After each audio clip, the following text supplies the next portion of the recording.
Assalamualaikum warahmatullahi wabarakatuh. Teman-teman sekalian, bapak-bapak MR1 bahagia yang dimuliakan Allah. Pagi hari ini kita akan mulai untuk mengkaji kitab Riyadul Badi'ah fi Usuliddin wa Ba'di Furu'is Syariah. Kitab Riyadul Badi'ah ini isinya kaitannya tentang dasar-dasar agama, ada akidahnya, dan juga kita akan membahas tentang fikih syariah.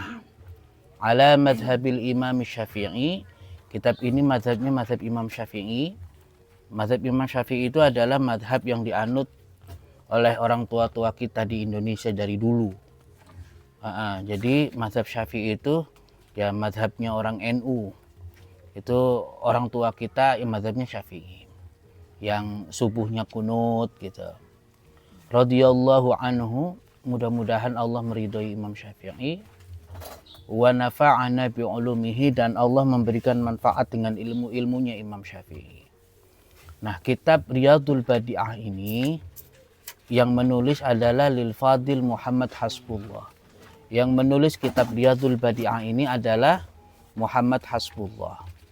Oke, jadi Syekh Muhammad Hasbullah ini ulama yang bermadhab Syafi'i, menulis kitab namanya Riyadul Badi'ah. Oke, halaman 2 sekarang. Di halaman 2 yang paling atas itu ada hadis Nabi, may yuridillahu bihi khairan yufaqihu fiddin. Kalau hadis Nabi itu artinya yang ucapan Nabi itu hadis Nabi. Kata Nabi, mayuridillahu bihi khairan, barang siapa yang dikehendaki baik oleh Allah, yufaqihu fiddin, maka cirinya Allah akan pahamkan dalam urusan agama. Jadi orang kalau mau dikehendaki baik sama Allah, mau belajar agama, Pak. Ini kita kalau pagi hari ini kita mulai ngaji dengan tulus ikhlas, tidak ada keterpaksaan. Mudah-mudahan ini sebagai tanda kalau Allah sudah mulai menyapa kita untuk kita semakin dekat dengan Allah. Siapa orang yang dikehendaki baik oleh Allah, maka Allah pahamkan dalam masalah agama, ilmu agama. Tentu kepahaman itu akan kita dapat kalau kita belajar. Nggak bisa hanya dengan berdoa. Ya Allah, berikanlah saya paham agama, tapi kalau nggak belajar nggak bakalan. Belajar itu metodenya macam-macam, bisa dengan monolog, kita terangkan, cukup didengerin, ngaji kuping kalau orang tua bilang. Ada yang interaktif. Kita walaupun baca kitab, mudah-mudahan nanti ke depan ngajinya interaktif. Baik, kita langsung diawali dengan Bismillahirrahmanirrahim. Bismillahirrahmanirrahim itu adalah ucapan yang sering kita baca. Tapi Bismillah itu bukan sekedar ucapan, Pak. Ada maknanya. Apa makna Bismillah?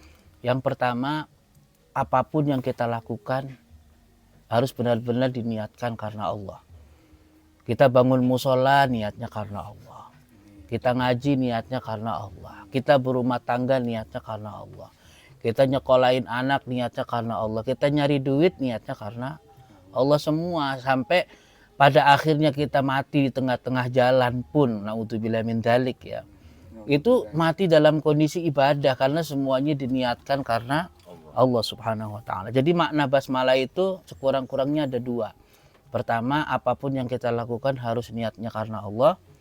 Yang kedua, apapun yang sudah kita lakukan itu juga atas pertolongan Allah. Bukan karena kita bisa, bukan karena kita mampu, tapi apapun yang bisa kita lakukan, termasuk sekarang pagi hari ini kita ngaji, bukan karena kita soleh, bukan. Semata-mata karena pertolongan Allah. Allah yang membuat hati kita mau. Ya, walaupun mungkin ada sedikit keterpaksaan, tidak apa-apa dipaksa. Emang nafsu itu harus dipaksa. Gitu. Oke. Jadi bismillah itu ya Pak. Bismillah itu maknanya harus diniatkan karena Allah apapun, dan disadari atas pertolongan Allah Subhanahu wa ta'ala. Gitu. Jadi kita bisa melakukan hal yang baik, positif, bisa menolong orang bukan karena kita baik. Sebenarnya itu kebaikan Allah yang memilih kita untuk menjadi wasilahnya Allah Subhanahu wa ta'ala. Nah, sikap itu penting, Pak. penting banget. Kenapa? Kalau kita merasa aku, itu nantinya ujub, sombong, aku bisa, aku yang paling berjasa, semua ini kalau bukan karena aku nggak bakalan misalnya, itu nggak boleh. Semata-mata harus disadari bahwa semua itu adalah kebaikan Allah subhanahu wa ta'ala. Syukur alhamdulillah kita bisa membantu orang. Kalau kita sadari bahwa itu atas pertolongan Allah, yang ada kita merasa bersyukur. Alhamdulillah saya yang dipilih sama Allah. Kalau enggak nantinya ujub. Kalau ujub percuma, nanti enggak ada nilainya apa-apa. Kalau kita merasa ini berkat saya, kalau bukan karena saya enggak bakalan begini, enggak. Itu namanya ujub, atau nafsunya disebut nafsu ananiyah. Bahasa kitanya aku, apa-apa aku. Jadi rasa akunya itu harus dihilangkan. Itu makna bismillah. Berikutnya alhamdulillahirabbil alamin. Alhamdulillahirabbil alamin itu kalimat pujian. Pujian itu dalam khazanah keilmuan itu dibagi menjadi 4, Pak. Ada pujian sang pencipta kepada makhluk, itu namanya qadim alal hadis. Ada makhluk memuji Tuhan, hadis alal qadim. Gak apa-apa nih istilahnya saya kenalin aja. Ada pujian Allah terhadap dirinya, qadim alal qadim. Allah memuji dirinya, Pak. Ada makhluk memuji sesama makhluk. Pak D itu ganteng, luar biasa, dermawan. Itu hadis alal hadis. Makhluk memuji kepada makhluk.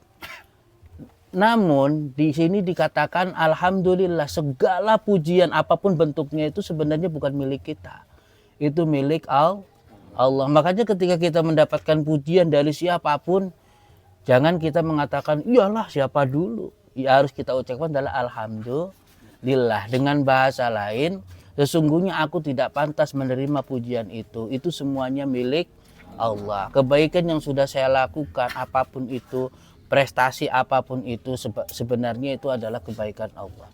Yang pantas dipuji bukan saya. Yang pantas dipuji itu adalah Allah subhanahu wa ta'ala. Itu alhamdulillahirabbil alamin. Sekarang kalau kita mau detail, alhamdulillah, Allah itu lafzul jalalah. Lafzul jalalah itu lafaz Allah, Pak. Kalau kita ngomong Allah itu namanya lafzul jalalah, lafaz agung. Lafaz agung itu satu-satunya ya Allah.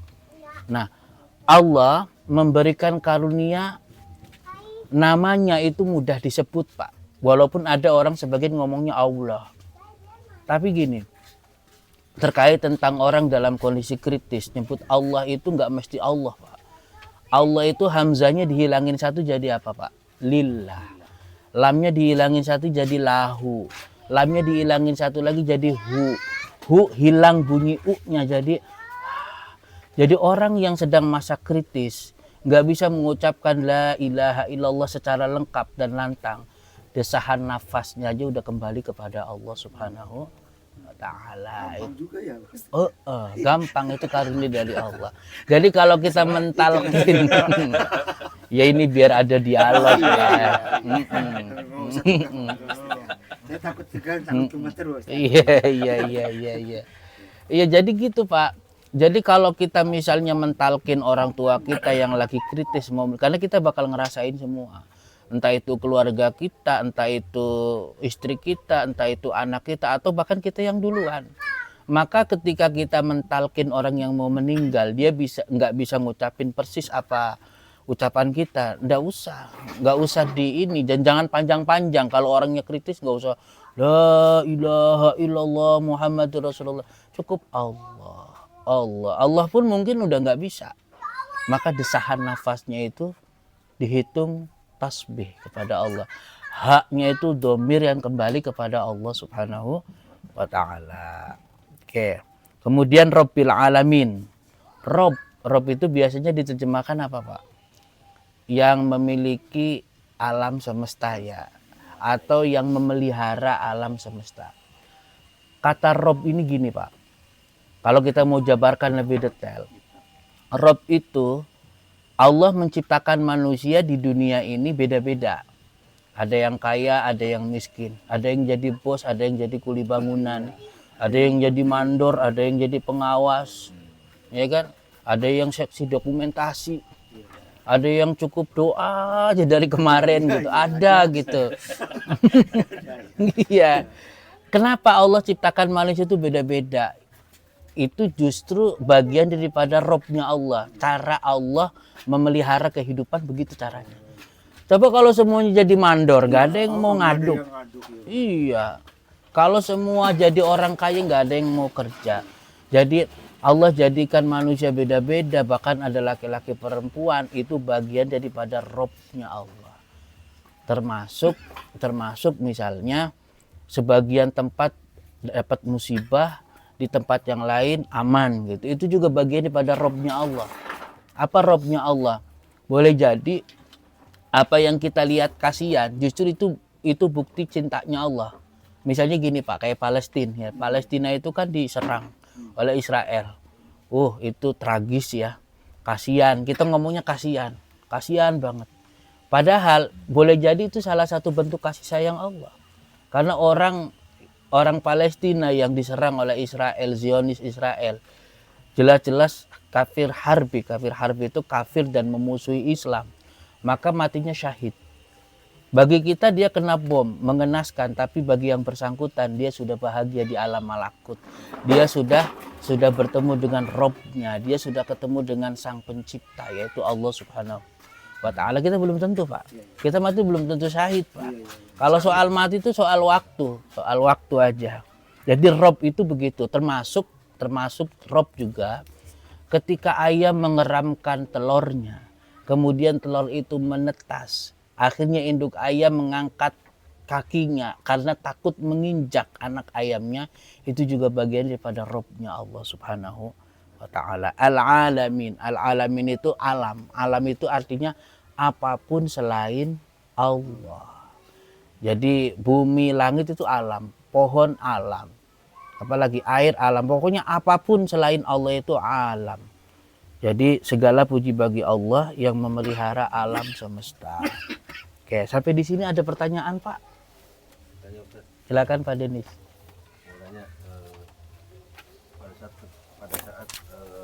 Pakai mic dulu Pak biar kedengaran. Bismillahirrahmanirrahim. Mohon izin tanya Ustadz. Saat itu Allah ingin mengamanahkan bumi ini. Ya. Ini kalau saya salah tangkapnya dijelaskan lagi ya. Itu kan para malaikat gunung, kan katanya nggak mampu untuk mengemban amanah ini. Ya, akhirnya istilah manusia. Akhirnya kan diprotes kan manusia kan hakikatnya mereka merusak, gitu merusak. Kan. Kenapa Allah akhirnya memawan kita ini memaksakan kita gitu, memberikan amanah itu akhirnya pada manusia. Apa menjadi alasan Allah? Mau menjelaskannya Ustadz? Baik.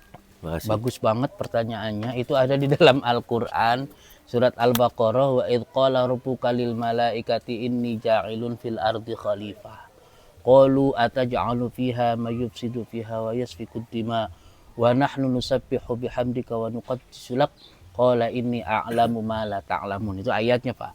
Jadi ketika Allah berfirman kepada malaikat, wahai malaikat-malaikatku, aku nanti akan menciptakan khalifah, yaitu manusia di muka bumi ini. Malaikat sebenarnya bukan protes ya, mungkin bertanya, karena malaikat itu gini Pak, la ya'sunallaha ma amarahum wa yaf'aluna ma yu'marun. Malaikat itu sudah didesain oleh Allah makhluk yang pasti taat, pasti nggak membangkang sama Allah. Jadi pertanyaan itu sebenarnya berangkat bukan karena protes nggak terima, bukan, karena bertanya dan penasaran. Itu malaikat. Ya Allah, kenapa Engkau akan menciptakan satu makhluk yang nantinya berbuat kerusakan? Itu ada kemungkinan sebelum itu sudah ada makhluk yang memang berbuat kerusakan, gitu Pak. Jadi jangan dikira sebelum Allah menciptakan Nabi Adam itu belum ada bumi. Sudah ada bumi, sudah ada pohon, ada binatang, cuman manusia belum ada. Tinggal Allah menciptakan Nabi Adam. Malaikat bertanya, ya Allah, kenapa kau angkat akan dijadikan khalifah satu makhluk yang akan berbuat kerusakan? Dan ternyata kan terbukti memang manusia. Terus malaikat bilang gini, wa nahnu nusabbihu bihamdika wa nuqaddisu lak. Malaikat pikir untuk menjadi khalifah itu modalnya tasbih. Wa nahnu nusabbihu bihamdika wa nuqaddisu lak. kenapa nggak kayak dia gitu, yang taat, yang suka baca tasbih. Jadi gini Pak Denis, untuk mengelola bumi, untuk memegang satu hal itu harus modalnya nggak cuman kesalehan, modalnya dengan apa? Ilmu, harus ada skill gitu. Yang memiliki itu cuman manusia. Walaupun manusia ada karakter buruknya, memang ada rasa hasud, dengki, itu kan ada. Tapi manusia yang dibekali ilmu. Wa 'allama Adamal asma'a kullaha, ya kan? Nabi Adam diajarin asma itu bisa jadi ilmu. Jadi Nabi Adam diajarin sama Allah. Dan Nabi Adam nangkep, emang udah didesain sama Allah bisa nangkep ilmu gitu. Kalau malaikat enggak. Malaikat pikir untuk mengelola bumi itu apa modalnya hanya dengan kesalehan, nggak bisa. Makanya kita kalau milih pemimpin jangan cuman dia milih dia aja nih, rajin ke masjid, rajin ngaji. Kalau dia nggak becus, bukan bidangnya, ya rusak kan begitu. Jadi gitu hikmahnya Pak. Jadi malaikat itu bukan protes. Malaikat itu cuman pengen tahu. Kenapa? Buktinya malaikat setelah dijelaskan oleh Allah Subhanahu wa taala, qala inni a'lam wa antum qala subhanaka la ilma lana illa ma 'allamtana. Jadi malaikat bilang, "Ya Allah, Maha suci Engkau. Aku tidak tahu kecuali apa yang Kau ajarkan." Itu malaikat. Malaikat itu Pak nyatet amal manusia. Cuman ngelihat amal baik ya dicatat baik. Soal hati malaikat nggak ngerti sama sekali. Makanya kalau orang dicatat amalannya baik disetorkan ke Allah. Kemarin kan Pak Dadang ya, waktu kultum kemarin tuh amalannya baik, malaikat ragumu, hebat ini wakafnya banyak ini nih. Begitu disetorkan ke Allah, kata Allah aku nggak terima. Kenapa? Karena aku tahu hatinya nggak ikhlas. Gitu. Makanya Bapak Ibu sekalian para donatur, wakaf banyak itu bagus banget, tapi pastikan niatnya harus karena Allah. Biar amalan kita tidak sia-sia. Emang idealnya begitu. Kalau yang mampu banyak, wakafnya harus banyak. Kalau mampu banyak, wakafnya sedikit, namanya apa Bapak-bapak? Apa Ustaz? Ngirit. Ngirit. Ya ngirit. Iya, jangan pelit, jangan ngirit. Tapi nggak apa-apa. Tapi nggak apa-apa. Kalau soal sedekah, infak, wakaf itu ngasih sedikit itu mending daripada nggak ngasih sama sekali gitu. Bahkan hanya dengan sumbangsi doa aja nggak apa-apa gitu. Nah itu jadi Pak Denis, jadi malaikat nggak protes ya, malaikat itu cuma nanya, dan begitu Allah jelaskan malaikat nerima. Qalu subhanaka la ilma lana illa ma 'allamtana innaka antal alimul hakim. Engkau adalah yang maha tahu dan maha bijaksana gitu. Itu malaikat. Dan manusia kan ternyata benar, manusia bisa kan mengelola bumi, bikin musola jadi, bikin gambar. Coba malaikat yang gambar, nggak bakalan bisa. Iya, ada lagi Pak pertanyaannya Pak. Ada lagi Pak Said mau nanya nggak? Terjawab nggak Pak Denis? Iya. Ada lagi Pak De, mau nanya Pak De. Pak Imam nih, Pak Imam.